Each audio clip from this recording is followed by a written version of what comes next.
YouTube channel YouTube blog. আজি fancy বজাৰৰ পৰা ভিডিঅ'টো আৰম্ভ কৰিছোঁ। চাই থাকক মোৰ লগত ফেঞ্চি বজাৰ অলপ। Good morning guys, morning. হাই।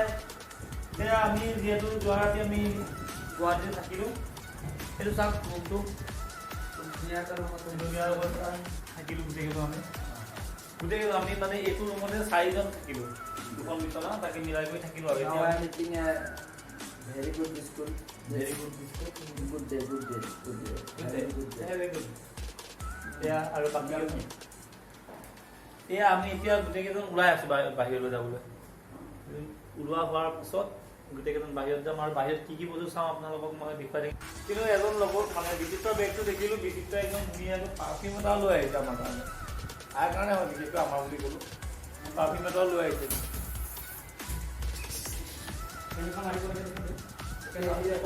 আৰু এইটো চাওক লগজা এবাৰ মাৰি দেখুৱাই দিব, আপোনাৰ চাই থাকক।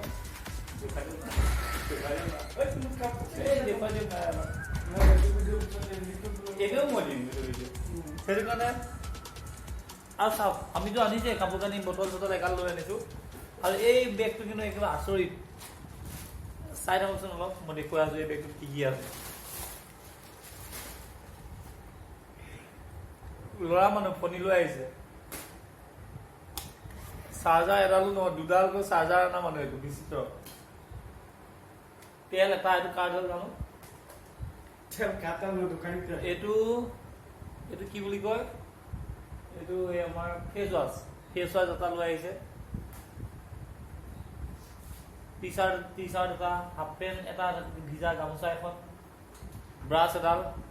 কিন্তু ব্ৰাছ আনিছে দাঁত গৰিবলৈ, কিন্তু কলগেটে নাই।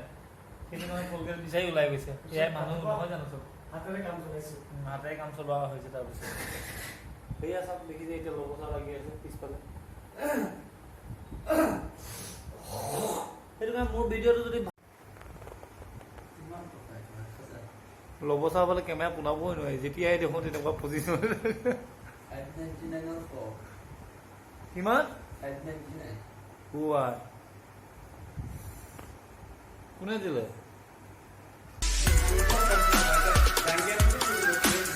পাতলখিনি নকওঁ ভিডিঅ'টো কিয় মই আপলোড দি দিলোঁ।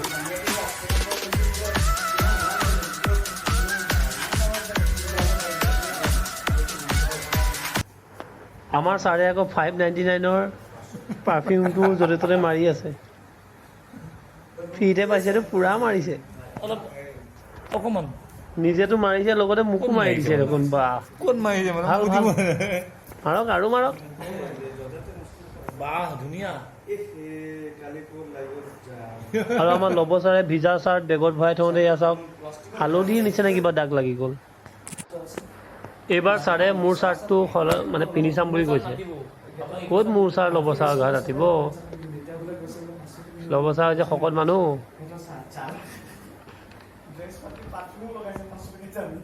ক'ত যাম গোটেইখিনি ডিচাইড কৰি ল'লোঁ।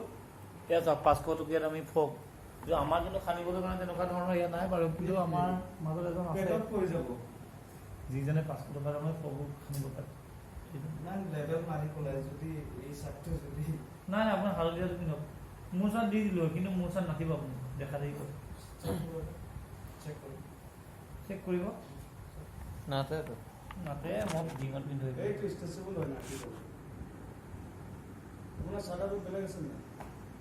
মই পিন্ধিম, মই নিপিন্ধাকৈ যাম লাগিব ন।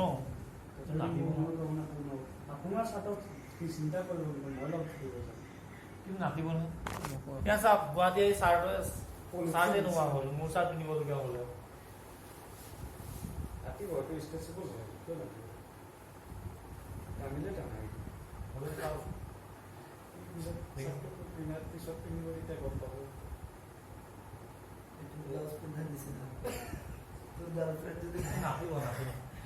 বেয়া দেখিছে মানে কি হ'ল, বেছি টাইট হৈ যাব। ক'ব বাই গ'লে ইমান এনেকুৱা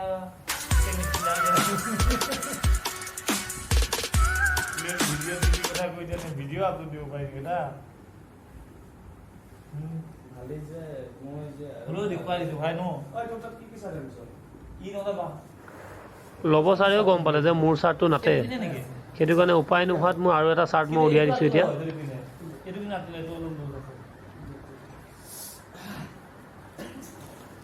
ঘৰত চাৰ্ট দুই কৰি দিব মোক এইটো চাৰ্ট নহ'লে নহ'ব মোক নতুন চাৰ্ট লাগিব এইবোৰ না চিষ্টেম নাই মোৰ লগত এইটো চাৰ্ট পিন্ধিয়ে ল'ব ছাৰে যাব কিন্তু আপুনি সেয়া মানে এইটো চাৰ্ট অলপ ঢিলা হয়তো সেইটো কাৰণে ল'ব ছাৰ গাত ধুনীয়াকৈ আনিছে নিশাটোৰ কাৰণে আছিলোঁ এই ৰুমৰ পৰা আমি এতিয়া ওলাই যাব বিচাৰিছোঁ মানে আমি চেক আউট কৰিম এতিয়া কিবা বস্তু থাকিব নেকি দেখিলে থাকিব ক্লাছ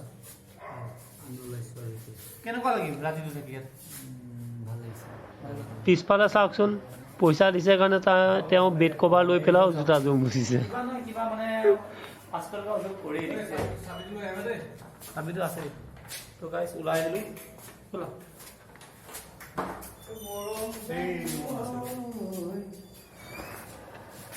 এৰাতিৰ কাৰণে আছিলোঁ যদিও যিটো ৰুম আমি ল'লোঁ বৰ ধুনীয়া ৰুম এটা পালোঁ কিন্তু আমি একদম ঘৰত থকাৰ নিচিনা মানে অনুভৱ কৰিলোঁ আমি এয়া চাওক বাহিৰৰ পৰিৱেশটো ছাইডত বিল্ডিং আৰু ৰাতিপুৱা আমি ওলাই কিয়ে মানে আমাৰ ৰুমৰ কাষতে পুৰি আৰু চব্জি খাই ল'লোঁ মানে ঘুগুনি আৰু এয়া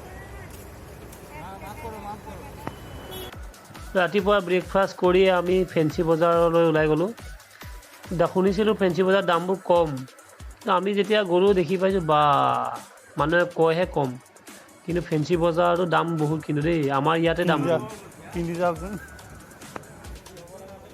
ছাৰে আমাৰ নাইটি এটা ল'লে চাই আছে ছাৰে ৱাইফৰ কাৰণে চাইছিলে কিন্তু ছাৰৰ পচন্দ নহ'ল আৰু এনেকৈ কৈ এখোজ দুখোজ কৰি আমি ফেঞ্চি বজাৰৰ পৰা বাহিৰৰ ফালে ওলাই আহিলোঁ সেইবোৰে দেখিছে বেল আছে ধুনীয়া ধুনীয়া বেল চশমা আছে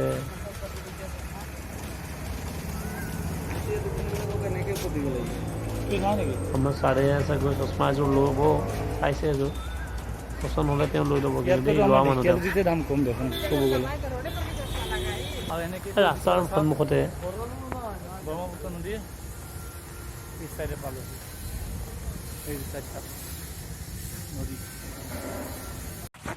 তো গাইজ আমি জাহাজ এখনৰ ওপৰত উঠিছোঁ চাওক না জাহাজৰ ভিতৰতো এইফালে চাওক এয়া এইখন জাহাজ কাষতে ৰখাই থকা জাহাজ এখনৰ ভিতৰলৈ গ'লোঁ ফটো দুকপিমান উঠিম বুলি উমানন্দ মন্দিৰ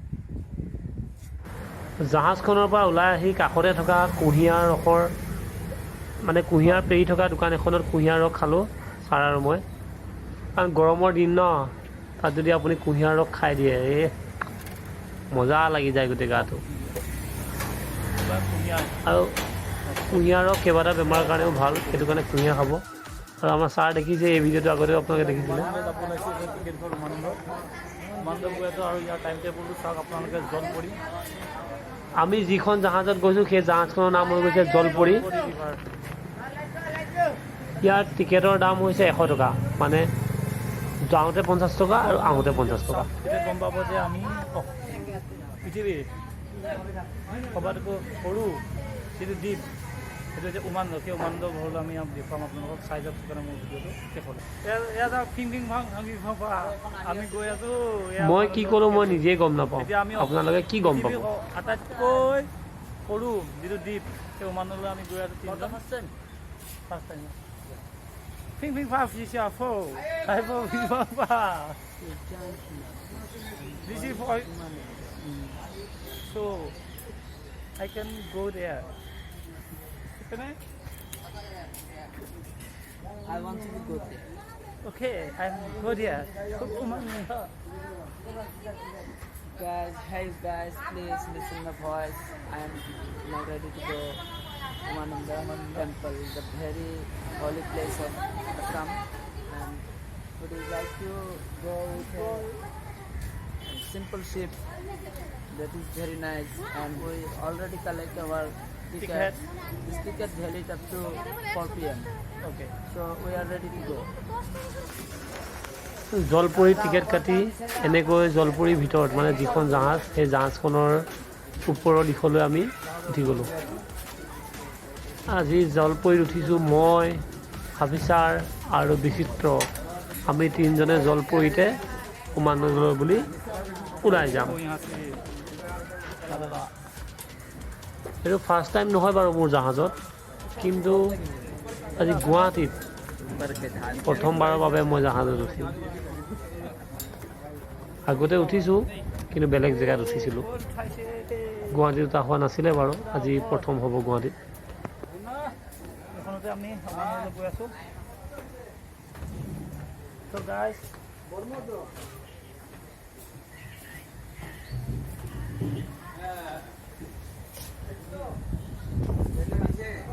চাই থাকক উমানন্দলৈ এক যাত্ৰা।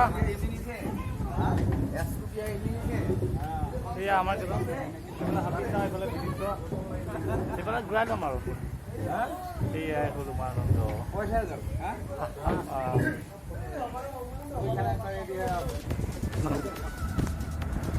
গাইজ, মই আজি গৈ আছোঁ বিশ্বৰ আটাইতকৈ ক্ষুদ্ৰ নদীদ্বীপ উমানন্দলৈ। ই গুৱাহাটীৰ পাৰত ব্ৰহ্মপুত্ৰ নদৰ মাজত অৱস্থিত। ক'বলৈ গ'লে উমানন্দ মন্দিৰ ভস্মাচল পাহাৰত অৱস্থিত। এই মন্দিৰটো দেখিছে, মানে মোৰ পিছফালে থকা পাহাৰখনেই হৈছে উমানন্দ। ব্ৰিটিছসকলে উমানন্দৰ আকৃতিৰ বাবে এই দ্বীপটোৰ নাম পিকক আইলেণ্ড বা ময়ূৰ দ্বীপ বুলিও কোৱা হয়। বৰ্তমান যিহেতু বাৰিষা, এই বাৰিষাৰ কাৰণে পানীৰ ঢৌ আপোনালোকে চাওক, বহুত তীব্ৰ গতিৰে পানীবোৰ চলাচল কৰি আছে। সেইটো কাৰণে জাহাজবোৰ ৰখাবলৈ কাৰণে যথেষ্টখিনি কষ্ট হৈছে। গাইজ, এনেকৈ গৈ উমানন্দ মন্দিৰ পালোঁ আৰু এটা পিছাইডে উমানন্দ মন্দিৰ।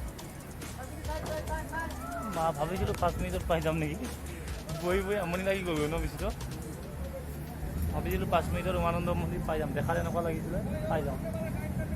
কিন্তু যেতিয়া আমি আহিলোঁ 20 মিনিট 25 মিনিটে হ'ল নেকি থকা, তেতিয়াৰ পৰা আমি নামিবলৈ পোৱাই নাই।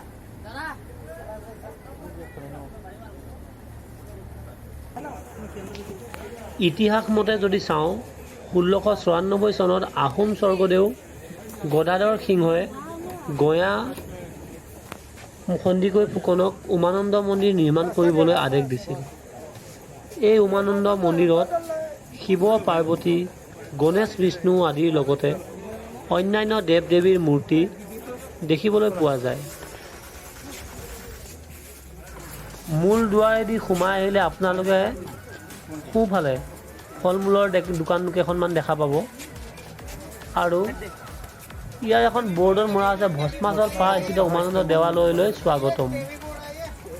মানে এই পাহাৰখনৰ নাম ভস্মাচল বুলি এই বৰ্ডখনতে মাৰি থোৱা আছে। আৰু আপোনালোকে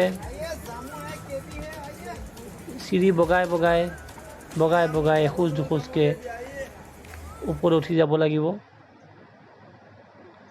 আৰু এনেকৈ কৈ আপোনালোকে মেইন মন্দিৰ দৰ্শন কৰিব পাৰিব।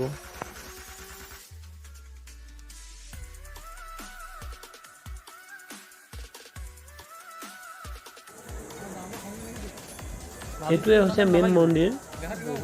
এই উমানন্দ মন্দিৰত প্ৰতি বছৰে ধুমধামেৰে মহাশিৱৰাত্ৰি পালন কৰা হয় আৰু দেশ বিদেশৰ পৰ্যটকে আহি পেলাই ভিৰ পৰিলক্ষিত কৰা দেখা পোৱা যায়।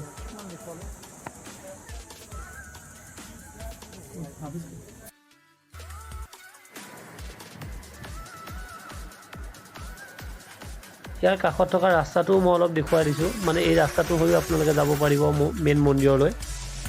আৰু দেৱীক দৰ্শন কৰাৰ পাছত আমি মন্দিৰৰ পৰা ওলাই আহিলোঁ, আহি আমাৰ জাহাজত উঠি ল'লোঁ আহি পেলাই।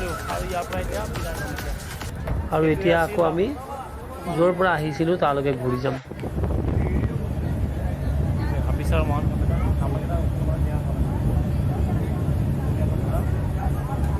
গোটেইখিনি আশা ইয়াত ভৰাই পেলাই মনৰ আশাবোৰ লিখি পেলাই ব্ৰহ্মপুত্ৰ নদীত পেলাই দিলোঁ।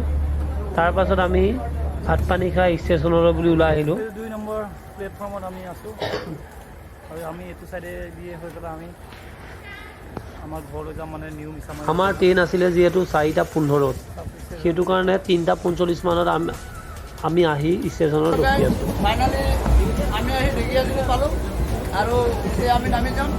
আপোনালোকক বাকী যিমানখিনি দেখাব লাগে সেইখিনি ঋতুপন ছাৰে দেখাই দিব আপোনালোকক ৰিপৰ্ট কৰা ক'ত কেনেকৈ লৈ যায় কি কৰে কি নকৰে সেইখিনি দেখাই দিব ঠিক আছে ধন্যবাদ জ্ঞাপন কৰিলোঁ আপুনি ফটো ভিডিঅ' আৰু এনেকৈ কৈ আমি আহি নিউ মিছামাৰী ষ্টেচনত নামিলোঁহি।